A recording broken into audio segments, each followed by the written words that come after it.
Máš rád hotové omáčky k cestovinám? Tak si ich poď trošku vylepšiť. V hrnci na troške oleja si nechaj minútku zatiahnuť 3 strúčiky cesnaku.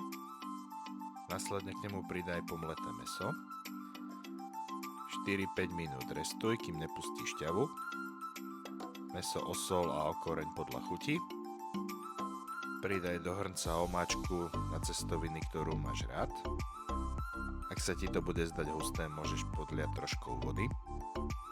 A ďalšiu chuť tomu pridajú bylinky. V mojom prípade oregano a trošku sušeného tymiánu. Omáčku ešte chvíľku povár, aby ti došlo aj mäso.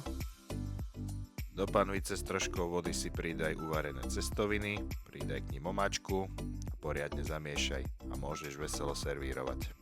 Otázka, chutí to ako bolonské špagety? Samozrejme, že nie.